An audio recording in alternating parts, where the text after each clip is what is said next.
Reynolds, and we're here at Racepak in Rancho Santa Margarita, where Tim Anderson is going to give us a tour of the headquarters of Racepak. This 12,000 square foot building houses 29 employees. They handle everything from design, engineering, manufacturing, and production, all the way down to sales, tech support, and shipping.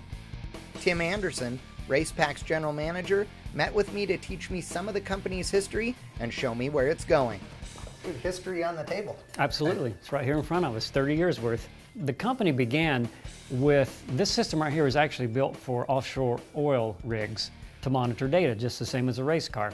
They progressed from there into drag racing. Kenny Bernstein kind of got wind of what they were building for one of the owners' unlimited hydro boat. He said, hey, I want to put that on a fuel car. It went on Kenny's funny car, and next thing you know, they've got a paper printer and a data recorder, and they're spitting out information left and right, and the car goes 300 miles an hour. We moved from there into snowmobiles, of all things. Most people don't know we were heavily involved in the snowmobile market. As we move on down the table here, you'll find we're moving more into actual true sleek, small design data recorders that was found on the fuel funny cars and dragsters. We move into what's called the SC1000. That actually was their first step out into pushing out into classes such as Pro Stock and that type of market, to where you didn't have the larger nitro data loggers. As we move on down the line, we move into now the Pro 2 data recorders. That's for the nitro cars. At this point in history, we actually now move into the VNet era. The VNet era is the CAN bus systems. You know, we've talked a lot about it before. You can go to racepak.com and see the videos.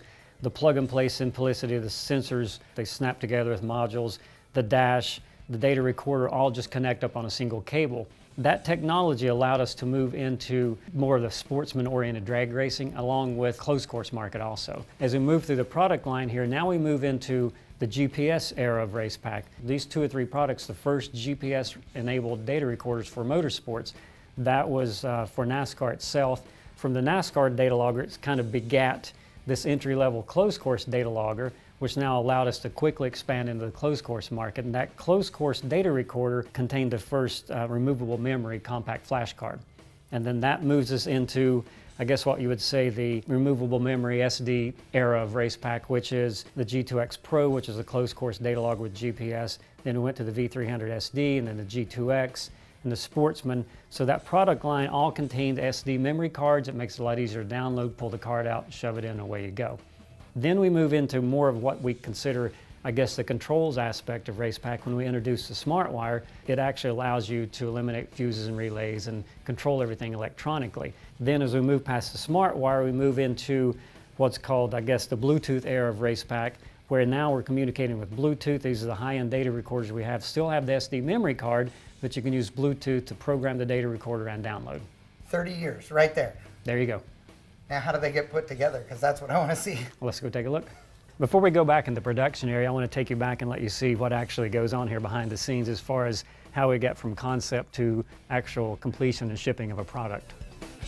In order to build a new data recorder, you got to build the hardware. And step 1 starts with an electrical engineer creating a PC board. Our engineer uses Altium to lay the boards out on. He'll come up with the design, the components that's needed, the traces and everything. Once he completes that, then we'll send the board out to get some prototypes in, bring them back, and then we start the testing process. Okay, so once the design is finalized and everybody's given their approval, then where does it go from there? Well, we'll go back and take a look at the actual design of the hardware in terms of the housing. For example, if you're building a new dash, you'll need a housing, you'll need a mold if it's an injection molding housing. So you'll go back in the mechanical engineering department area, and that's where you actually work on the layout of the housing design, the data logger design, the module, whatever it may be. A lot of things have to go in place, and this has to be highly accurate in terms of the design itself and the final assembly. You have to think about things beyond a normal consumer electronic, let's say. I mean, you're talking about incredible vibration, you're talking about electrical noise. All the things that go with it is an extreme environment, any type of motorsports, race cars, like we said, motorcycles, boats, all that, put it to the test in terms of the design. So you got to be pretty much dead on. That 30 years that we talked about earlier, 30 years of experience actually goes into every product, because what you find is once a bad product gets out or a faulty product gets out, it could be the end of your company. So this is the department that looks like a science fair project. Exactly, and that's kind of what it is if you look around. This is actually where the hardcore engineering takes place, the nerve, so to speak, of Racepak. Do these guys actually have something to do with the new features of all the products, or are they the ones that are getting the wish list and determining whether that's feasible? Yeah, that's actually how it goes, because what ends up happening, we take ideas from the field, we take ideas from the guys out on the front lines, so to speak, and then the head of engineering in here will actually say, you know, we'll put it together, we'll come together in a meeting and we'll say, yeah, that's viable, or no, that's not, that's going to cost $1 million, it's impossible to make it happen. So how many features that are in the current, let's say, V500 SD were things that these guys told you couldn't happen 10 years ago? Quite a few of them, and if you look at our future product line, what you'll find is just like cell phones. You think back about your first cell phone was this big, and now you have a cell phone that has GPS and has all these functions in it that'll fit in your pocket. Same thing with data recorders, just like we were talking earlier about the Bluetooth. You know, now you can fit it into a data recorder and it works like it's supposed to. Once the engineering team greenlights a product, the sales and customer support staff gets busy getting them out to racers, which is somehow very appropriate since the sales and support team at Racepak is made up of racers themselves. One of the things we really pride ourselves on is the fact that the guys answering the phones are not order takers, and they're not reading from a manual telling you how to fix a problem that if you had the manual you could read and do it yourself. When our customers call in, they're going to get someone that has been under the car working on the thing at 3 o'clock in the morning, that's seen these problems happen over and over and over, and they know how to relate to it. And that's really, really important in this industry, because the customer sees right through that in a heartbeat. Well, and if they give a call and they order up a part, now do we get to go see how they actually We get to go see how they build it now. Let's go. So this is where everything actually gets put together. This is where we actually put the components together, and you'll see that we're not just talking about getting boards in here and putting a decal on them, but actually manufacturing, soldering, ultrasonically welding, putting connectors on, pins on, putting everything together.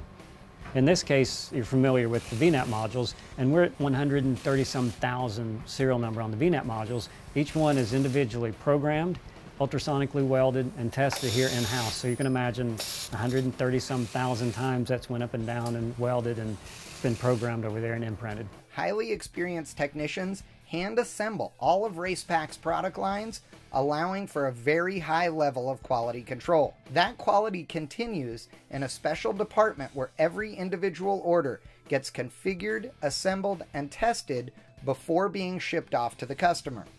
This is where the magic happens. When you order a drag race system or pulling system or any system that is going to be pre-programmed and sent to you like that, what we do is we'll pull all the individual components, just as if it's put on the race car itself. All the VNet cables, all the RPM inputs are connected up, the pressures, the temperatures are all tested, and it's actually cycled through and everything's checked. So again, we build in redundancy in the aspect of testing every sensor. Now we're testing every sensor again, and the data recorder. If you have a dash, we'll program the dash per your specs, or the way it defaults. We set up a default setting for some classes, that type of stuff. So again, when this data system goes out, we know for a fact everything's working. And it's not just the average Joes who get this special treatment at Racepak. It turns out that the pro drag racers have their own department as well. Todd Payton, who's raced alcohol and nitro cars for decades and has also acted as crew chief, heads up this department. And you see more craziness probably than anybody else. Yeah, probably. Yeah. I mean, we get to see, you see those exciting explosions on TV, all the neat stuff when these cars are going 300 miles an hour and hopefully getting to the finish line in one piece. But they don't always do that. I mean, I might be speaking from personal experience, but I've also seen an awful lot. And so what happens is obviously they get the data that they can get off the cars, and then we get some cable repairs, some component repairs. I have some clutch linears I've been working on from some cars that have tried to heat treat a few of the sensors that we use and repair them and get them back in action for the race this coming week. The last stop on the tour before the warehouse is the repair department. While we try to ensure that everything works correctly going out the door, you're still going to have people cutting cables, breaking sensors, and you're going to have failures. No one's perfect, no product's perfect, and we don't claim that. Everything works to the best of our ability, but there are failures sometimes. So we have boats that go underwater, we'll pull the boards out and actually fix those wet boards too. So we go to every effort to be able to do that for the customer. One of the things about our products is you can repair them for the most part. They're not potted, so it allows us to get back into the board, pull off components that are bad, put new ones on and send it on its way, and a lot of times that saves you from having to buy a new $6,000, $7,000 data logger and system. Each and every part that comes in for repair gets taken apart completely with all systems and components tested before being put back together and sent back to you just in time for the next race. As we walk out into this area, what you're going to find, the warehouse area actually contains a number of different work cells, so to speak. You have the injection molding area, you have a machining center, you have a pre-production area, and you have the receiving, the shipping, and you have the raw and finished goods. So really this area out here has some of the stuff from the very beginning and the very end before it goes out the door to the customer. Absolutely, and one of the things that a lot of people are surprised to find out, we do a lot of machining in-house. We do a lot of things in-house once you get back on this side of the building, such as injection molding of V-neck cables, the gaskets that go on the V-neck modules, just a number of different things like that. Okay, so now we have a giant tub of finished products. Exactly. We've seen the design, we've seen the manufacturing, we've seen the testing, we've seen the sales and tech support and repair area. Once it makes it out here, it goes into a box, nicely packaged, foamed, protected, taped up, and shipped out to the customer. So all of these people whose boxes are in here are soon to be happy because it's going to be like Christmas from Racepak. It's always like Christmas when a box shows up from Racepak.